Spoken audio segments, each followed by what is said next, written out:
Well, what happened last week is that it's a culmination of what's been going on for a bunch of weeks, which is the teams that were the best, the Phillies, the Dodgers, even the Brewers to a degree, they all of a sudden fell on hard times, as did the Guardians, the Orioles, and the Yankees. So teams that were so far and away better than everybody else came back to the pack, and no surprise that other teams all of a sudden. So now you have a differentiation between teams that are good and teams that aren't good. It's much more easy to see. I think it'll be next week. You'll actually have a nice spread because you've got two teams now. The Orioles and the Yankees both at 70 wins today, or they're now at 70. Yeah, wins. yeah. 100%. So next week you're going to have the 70-win teams.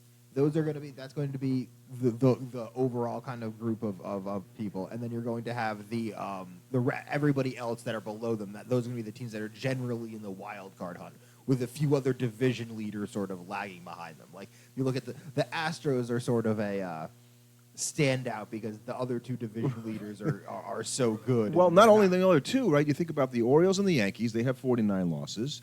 The Guardians now have 49 losses. That's interesting. Do we think the Guardians were in the same class with the Orioles and the Yankees? They're playing like it. Right now they are, right? Well, they've not been playing well recently, so they've come back down to earth. They're like 3-7 in their last 10. And I was in Minnesota for the week and the weekend at a Sabre convention, which we'll talk about in our next podcast. But I had the great pleasure of going to Target Field, which I'll also mention in the next podcast. But a great time. And the Twins won a doubleheader against the Guardians on Saturday, and the Twins fans are like, they're just jazzed and all that kind of stuff. Yeah, they lost the last two games of the series, so they split the series, and the Guardians now have the same, as I said, amount of losses as the Yankees and the Orioles. And aside from the Astros, they also have this one more loss than the Phillies. They have one less loss than the Brewers. They have the same amount of losses as the Dodgers. Right, so there's right. So many teams. Right. And if you look at the National League, you've got the three teams on top, but then the Diamondbacks and the Padres are right there behind them. They are right there on the Dodgers' heels, which I don't think the Dodgers expected to have to be dealing with this. And the old adage that you never look as good as you do when you're winning, and you're never as bad as you are when you're losing. Well, both the Padres and the Diamondbacks are in an 8-2 or a 9-2 streak. Right, and the Diamondbacks have been even hotter than that. The Giants, to boot, by the way, with all that great pitching, they're over 500 by 3 games. But the fact is that the Diamondbacks and the Padres are now, they're not just over 500, they're over by 13 and 12 games, respectively. Right, they've opened up a nice spread on their record, and they're now like nipping at the Dodgers' heels. So now the Dodgers, instead of getting to coast in the playoffs, kind of have to play things out. Otherwise, you might be battling for a second wild card spot. I don't know how the Dodgers are going to do it. I think they somehow will, but here today and over this weekend, today on Sunday, River Ryan, who was a guy the Dodgers brought up to replace all the pitchers they lost, came up with an elbow injury, out for the season. He made 4 starts for the Dodgers. Just like another guy. Just like okay, we had a guy. No, we don't have a guy. He's done. He's finished. So right now, their pitchers are, they're just keeping together with tape and glue, and hopefully Clayton Kershaw can recover, his old self to a degree, because they're going to need that. Right, and I think that's the problem, is that now you need, instead of being like, oh, maybe Kershaw comes back and gives us something, that would be a nice boost. You now need Kershaw to come back and be something that he hasn't been for a couple of years all of a sudden. 100%. Now, Mookie is back, so that's certainly going to help when Mookie's back. And I think that the hitting will get better than it's been, it's not been bad, but just hasn't been as good as it can be. But the Dodgers, like you said, never expected, not only the Padres, but the Diamondbacks now, these are good teams, and they're both experienced. That makes it very difficult for anybody else in the National League, by the way, to have a shot at a wild card. If you're if you're a team like the Mets, the Braves, or the Giants, or the Cardinals, you're like, oh, we're competing for one spot right now unless we get really hot. And the Mets, who are 4-6 in their last 10 before they play a game Sunday night, they have gained ground on the Braves, and they're now tied with the Braves for that last wild card spot. I don't think, if you would have told me that a month ago, I wouldn't have believed it. Right, which you got to remember, as a Met fan, you know what? I would have, if you told me that going into the second week or third week in August that this is where we'd be, I'd be sign me up for that. Particularly if you would have said that in May when the Mets were tanking. Right now, the Braves are having that tough time. I believe probably more, I don't know about you, in the Padres and the Diamondbacks than I do in the Mets. I don't know how you feel about the Braves. I'm starting to think that this isn't the Braves' year. I think we said that in our last podcast. I think right now, like when you look at those teams, you look at a team like the Padres, and the reason why everybody's feeling so good about them is they probably have the runaway rookie of the year right now in Jackson Merrill. I mean, think he's so just too. been playing out of It's not Matt Harrison, the guy that I picked for the Giants. Well, I mean, he's just been, but I mean, Merrill, and he seems to be getting big hits too. He's not just getting, home runs. He's hitting timely home runs for them, and he's getting big clutch hits. So this guy has come out of nowhere for them, and he's giving them a boost. And Padre fans have talked about how that was a team last year that just seemed to lose every close game. They were like the worst in baseball in one-run games. They were the worst in baseball in extra inning games. If there was a way to find a way to lose a game, they would do that. They would do that. And this year, they're not doing that, and you can see the difference. And they're doing all this without Musgrove, and I think Yu Darvish is about to come back. Mm-hmm. So there's a lot of reasons if you're a Padre fan, and my friend Tom, who lives in San Diego now, who grew up a Dodger fan but somehow has morphed into a Padre fan, that they're very excited about the Padres in San Diego. So I think that's going to be real interesting. And there was just a lot of stuff that happened last week that I think, it's in a regular week of baseball, beyond the wins and the losses of, who's in first and what it is. The Giants won 5 in a row, and they got themselves all of a sudden into being on the edge of wild card contention. But a 5-game losing streak takes you out of it all of a sudden, and right. All of a sudden you're trailing. That is the ebb and flow, and you can see how Vlad Jr. for an example, for a guy like that, you look at him and over his last month, he's been playing like the superstar everybody thinks he is, and suddenly he's elevated himself back into that sort of category when 4 weeks ago we were like, oh, is he going to get traded? Yeah, and Jays fans got to be saying, yeah, too little, too late. Right. To a little bit when it comes to a degree when it comes to that kind of a team. So I was watching the Yankees today because the Mets on Sunday, and so Juan Soto hit a tremendous home run early in the game to give them a lead, a 413-foot home run, and he hit another one later in the game. And Giancarlo Stanton also hit a home run, and Stanton hit his 20th home run, which distinguishes him now as the guy with the most consecutive 20 home run seasons. That's 13 of those in a row for Stanton, which is 3 more than anybody else. And he now has 422 career home runs, so he's only 78 away from 500. Now, we talked about him before in this podcast. If the guy gets to 500 home runs, it's going to be hard not to have him be a Hall of Famer, because only Gary Sheffield is that guy, right? The good news is that it's unlikely to me that he gets to 500 home runs. You don't think he'll get 78 more? I do. I don't know. The guy seems to. It seems like him hitting home. Like he seems to get hurt every single season, and it feels like he's just 1 or 2 injuries away from it just being like, what happens when the bat speed finally drops off because he's gotten too old? Dude is still super strong, as everybody knows, and the Yankees are a different team when he's in the lineup, because all of a sudden having him protecting Judge, you have to respect the Soto, lineup in a different way. What you a certainly difference. have to. So they hang on for a win on Sunday. Behind Marcus Stroman, who left the game at 6-1. They pitched a decent game into the 6th inning, and then the bullpen kind of gave it up a little bit and ended up being an exciting finish. I think that's something you can kind of look at across baseball this entire season, where it feels like this is the year where there's a Cy Young that nobody wants to win. Like, just off the top of your head, who's your Cy Young favorite in either league? So I would say Corbin Burns in the American League would be my Cy Young favorite, only because I can't really think of anybody who's had a season that's been that time. If now in the National League, if this Padres end up coming all the way back, I could look at Dylan Cease as a possible Cy Young Award winner, because when you look around the rest of the league, could you give it to Skeens? He could be. If they made the playoffs, you might. If they made the playoffs, you might. But that's how it feels like. Like, there's a lot of pitchers who are having good seasons, but it does not feel like there's anybody. There's really not any pitcher that's having an exemplary season. Yeah, not like on all fronts. Like okay, he's got the strikeouts, he's got the whip, wins, he's got the ERA, exactly. He's got everything. And even if you throw out wins, there's just no pitcher who's like Imanaga started the year that way. Like, and he's not been that way since. So it's obviously hard to sustain that. As a pitcher, Glasnow had his moment in the sun early in the season, and he's faded away since then. So some of the other news from the week: Aaron Judge. One of the points they're trying to make is he's almost at 300 career home runs.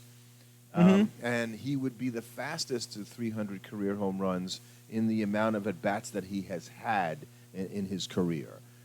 if he hits another 2 in the next couple of days. And I think that that is a pretty impressive stat when you think about. Certainly, it shows you how good he's been at in terms of rate. That like nobody's hit 300 home runs in as few as bats as he's had.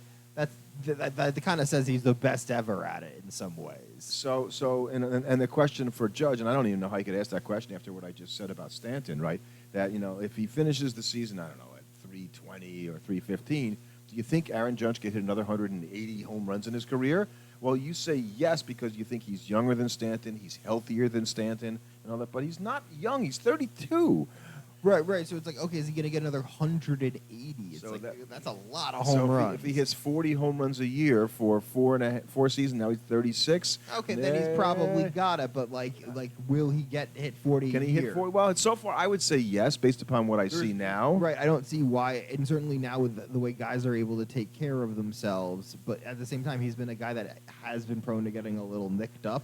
And a big guy like him, you don't know. Now the good thing for Judge is he's under contract with the Yankees for 7 more years until 2031. So he's going to get the opportunity at the playing so time. They're paying him an unbelievable amount of money, so he's going to suit it up. And whether it's a DH or whatever the heck it is, right? He's going to get his at bats. He's going to get his chances. So Judge has actually a higher ops plus than he did in 2022 right now. It's Wow. 1.157. Pretty good. That's crazy. He's batting well over 300. And just, I think we need to understand that this is a Hall of Fame player we're watching play every day. Just like we said with Mike Trout, even with the injuries. Right, like Ohtani, That's a Hall of Fame player. Like who's another guy? Harper. Yep. Like that's a Hall of Fame player. Hall of Fame player. You're watching it happen all the time. And you need to appreciate it because I just hope the Yankees can find a way to get Judge out of center field. Because I think it wears you down. I think they want to. The problem is that their lineup construction does not permit them to do that. They would probably love the to. other center fielder on the team is Trent Grisham, so we've already tried that. Or Jazz Chisholm. Well, he's playing third base now, and I don't think they're going to mess with that. No, I think they're going to keep that. Glaber's happy at second. Right. Jazz is good at third. So, what else happened this week? The fastest pitch in the major leagues since 2023, actually, 104.7 miles an hour by Ben Joyce of the. He's sort of overtaken Chapman as the new fastest pitcher in baseball. And I guess this is one of the fastest fastballs for a game-ending strikeout. So he threw this 104.7 mile. That's cool. So that's kind of like a little dynamic there. After he did that, he did what he did to J.D. Martinez last week. Exactly. The previous week. Yeah. That was. I think that was the pitch actually. Yeah. That was the pitch. He struck out J.D. Martinez. So Chapman had the record before that at 104.4. And Joyce now took it over. And Joyce took it over. Jordan Hicks has 104.2. And Joan Duran, who I so wanted to watch pitch in Minnesota, but there was a split doubleheader, and we went to the second game. And he pitched in the first. He struck out the side in the first game, so I was very disappointed when I saw that. That would have been cool. I knew he wasn't going to pitch, and he didn't. Trevor Richards closed the second game for the Twins. So, I just think that, the pitching is, are we going to get guys recorded at 105? Yeah, I think that's going to happen pretty soon. Right, you're going to get guys that are getting it up to the velocity. I'm sure there's guys in the minor leagues that have hit that at one point. It's just they can't control it. But some guy's going to come up that can throw strikes at least a percentage of the time, throw a 105. So you saw the White Sox this week, and they got into 21 games in a row, 21 game in a row. Not the all-time record. Not the all-time record, but they finally did get off the schneid, so to speak. They are now they're no longer quite the. Well, and of course they won the game, okay, and then they lost the next night, and then the White Sox fired Pedro Grifol. Right. After they lost the game, after they let the guy win a game, so he didn't have to go out in his career on the losing streak. Maybe that's what it was. Like they had made their decision somewhere in there to fire him, and they decided, okay, you know what? We're not going to make you fire you without getting off of this loss streak. Okay, you got your win. We're not going to fire you after the win. You lose the next night. Okay, now we can get rid of you. And if you're Pedro Grifol, I thought somebody said, so what's the one-word description for what happened when they fired him after the loss? Merciful. It was a mercy killing. To manage this team anymore, and they somehow got Grady Sizemore to come and manage the team. I don't know what they must have had something on him. Mean, they're not. It's not like it's done much. They've lost 3 in a row. Right. So I'll take the job. And strangely, Ozzie Guillen, the former manager when they won their World Championship in 2005, he was like openly lobbying for the job. Like, why would you want to manage? Why this would you want to team? come in and do this? Well, probably because that's the only way he gets another job. So, 2 years from now, we're going to hopefully look back on this White Sox season and laugh about it. But as a Met fan, and we've said this before, It doesn't feel like that during the season. I have no problem with the White Sox breaking the Mets' all-time record for futility in a season at 40 and 120. If the White Sox want to do this, I am happy to give that record up as a Met fan and never talk about it Right, again. they can be the new poster child for failure. I don't know. It's like Howie Rose came out and said, there's a certain No, there's not a romantic There's no aspect. romance about being the worst team of all time in a season in the past 70 years. So sorry. And when I was at the conference, we were talking about Pedro Grifol, and I was speaking with a guy it turns out he's a groundskeeper for the Reds, and he did a great presentation, by the way, which I won't talk about today. So we started talking about. I had to ask him. I said, "So you're on the Reds ground crew, and I actually can't say too much." I said, "But why is David Bell still the manager? Don't you think the Reds are better?" Oh, well, and we talk about it. He goes, "Yeah, I can see how you'd say that." He goes, "Well, they signed him to a 3-year contract last year." Aha. So are they that cheap that they don't want to fire a guy and have to pay him? You know what? Maybe, especially as Maybe. coach. You're like, okay, we just hired this guy. It's not going great. Are we going to bail on him and then pay a different person too? Right. Let's ride it out. Maybe. And now I think He's a good guy. I like David Bell. I have nothing against the guy at all. I think if he struggles next year, he's in a lot of trouble. I just can't believe it's survived. Even right now, right when you think about the National League, the Reds, as bad as they've played, they were still within striking distance if they hit a hot streak, and they're like, yeah, they're not going to hit a hot streak, and this guy is, Right. They're going to have to hit, and maybe they will. Maybe they'll hit that hot streak they've needed to hit all season. They can go from being 4 games under to suddenly rocketing up and be duking it out with the Mets and the Braves. That's a wild card spot. I think that is one of the most underachieving teams in the major leagues, if you ask my opinion. So Framber Valdez, who was my pick for the AL Cy Young this year, and he's pitched quite a bit better lately, obviously, with a no-hitter attempt this week where he was 1 out away from a no-hitter, and Corey Seager of the Rangers broke it up with a home run. Right. That's a way to lose a no-hitter, Right, by you the were way. 1 out away and then just, no shutout, no-hitter. And now I'm out of the game. Exactly. So, but he pitched the no-hitter last year, and I guess he would have been one of the only guys to ever have pitched it in 2 straight. But he's the only guy that ever had a no-hitter in the year before and gave up a home run to lose a no-hitter with 2 outs in the 9th inning the next year. That's a very obscure Jason Stark stat. That's not even a stat. Yes, it is. No, it's not. It's the only time it's happened. No, but I don't like the idea of considering that a statistic because it's just like you could just be like, oh yes, this was the only day that was played in Baltimore on a Tuesday. You know what? Jason has Katie Sharp who does his stats for him, and everybody goes when the phone rings and Katie Sharp picks it up, she's hoping it's not Jason Stark, asking for something that's so obscure and How so are we gonna out find there. that out? Yeah. So I also noticed for the Astros that Yordan Alvarez. So I thought it was extraordinary, right? He had 2 home runs on Saturday night against the Red Sox. He's got 24 homers.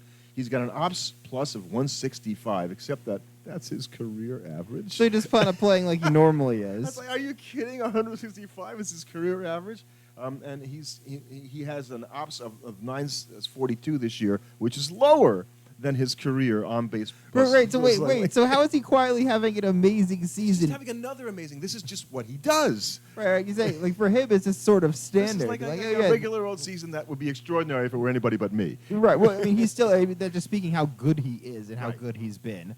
The same way that you could say for Salvador Perez, who hit his 20th home run, giving him 8 20 home run seasons as a catcher, which puts him in pretty elite company. There's not a lot of catchers that have that many. He's now tied with with Fisk and Posada. Fisk and Posada, and only 7 other catchers in history have that many. And that would be Mike Piazza, Hall of Famer, Johnny Bench, Hall of Famer, Yogi Berra, Hall of Famer, Brian McCann, not a Hall of Famer, Gary Carter, Hall of Famer, and then Fisk, as you mentioned, and Posada, who's not, and then there's Salvador Perez with 8. So I think, then somebody wrote this article that it went on to the guys that have that many consecutive home run seasons with 5 Gold Gloves, like Salvador Perez. It's Salvador Perez and Johnny Bench. We're done. Right. Yeah. That's a pretty good company to keep when you're a catcher. Anybody that says that Sally's not a Hall of Famer right. And is anytime, crazy. right. And anytime you're a catcher and you can be you and Johnny Bench on a list, that's a pretty good list to be on. That's right. That's really good.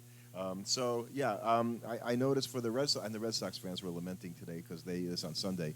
James Paxton started the game for them, and I watched him limp off the field with a terrible knee. I don't see how the guy's going to pitch again. He looked it up. So they picked him up at the trading deadline, and some Sox fan chimed in with what I had said about the trading deadline that the Sox didn't really go for it, the Red Sox, that two other guys that they picked up are also injured at the trading deadline. Oh. So like all these cheap-ass, basically, Moves just did not they work did out. not work out. And the Red Sox, they're the little team that could, but I just don't see them. Right. I think what you're really being there at seeing the end. with the AL wild card is you're going to see a very exciting race down to the wire between the Twins and the Royals for that last wild card spot. And then the Mariners are going to try and be the plucky team that could and run down the Astros in the AL West, because if you don't win that division, it's going to be real hard to get a wild card spot. That's a really good point, right? Because I think if I had the handicap right now, and the Mariners, as we go into Sunday night here, they have shut our Mets out in 2 consecutive games. The best thing about that as a Met fan is I didn't watch an inning of either game. Right, exactly. I didn't miss any. I didn't see a single So thing watching of your that. team not score for 18 consecutive innings, that would have been horrible. We did that earlier this year as a Met fans, by the way. It was not fun. Didn't really want to go back to that, so I'm glad I woke up and I was like, oh, they didn't score again. Okay, let's just play again today. The Mariners are the team that, with the pitching they've got, the Astros can't be fully confident that they're going to put this away. I do think the Rangers are dead. I think at this point, it's kind of time. They're 7 or 8 games under 500. They're 10 games back of the wild card. And I think I calculated that they have to go 30 and 15 the rest of the way. There's about 40, 45 games That's left. not happening. They haven't played like that all year. Why would they start doing it now? Right, exactly. So that's a hard thing. But you know what? If you're a Texas fan, do you really care? You got a World Series title last year. Right. They're already there, and they're playing with house money. And by the way, Max Scherzer today came up with, his shoulder injury. Yeah, it's not as we thought it would just be rest. No, he's got to go back to New York to be checked. Max is done for the year, pretty much. Jacob DeGrom still hasn't pitched yet for them. Like if you're the Mets, you at least feel good about you got off of those deals before they would. We weren't so dumb to let those guys go. What's Verlander doing? Well, he's not pitching yet. That's for sure. Right, exactly. So, none of those guys are pitching, so you feel pretty good about it. So, and a couple of last interesting things about the so Bobby Witt, who we've talked about at infinitum here on this podcast this year, probably should be considered the MVP. And won't get the consideration that he deserves. Because it's probably going to go to Judge. It's going to go to Aaron Judge. But the guy, not only does he play shortstop, but his hitting is unbelievable, right? So over a 25-game span, he went 49 for 98. And I'm not good at math, but that's a 500 average if you look at it that way. You don't. So that does not happen. And only 14 players have had an average of 500 or better in a span of 100 at bats or longer. Which is amazing to me. Right. The longest was Ichiro, who won over 158 at bats in 2004, and most recently it was Altuve back in 2017. Right. And so they're at Jason Starkwood. So the Hall of Famers that did this: Musial, Williams, George Brett, Henry Aaron, Rod Carew. Okay, we get it. These guys. But how many shortstops in that group? None. So what's the first shortstop to have this long of a 500 at bat streak? So I think it's when you have a player who's having an extraordinary year like Aaron Judge is, and the guy's getting walked, with nobody on, I think nobody on and 2 outs in an inning. Yeah, okay, we just don't want to pitch this guy at all. So that brings attention to him in a way that a guy like Bobby Wood, who plays in Kansas City, he's not going to get the same media exposure. This is a guy who's got a chance to be, one of the greats all time. If they make the playoffs, he better at least get second in the MVP. And they have impressed me so much just by hanging around the Royals. Like, they're still right there with the Twins. They're 13 games over or something like that. So, that is a team that is not far from being done. And I think that they're hoping that maybe one of the teams in the East, like the Yankees or the Orioles, sort of trips and falls and allows them to sneak They would really through the need back them door. to trip and fall. Right, because it's going to be hard for 3 teams from the American League Central to get into the into the playoffs. So it's there's a pretty good week coming up as we get closer to the end. Like I said, 45 games.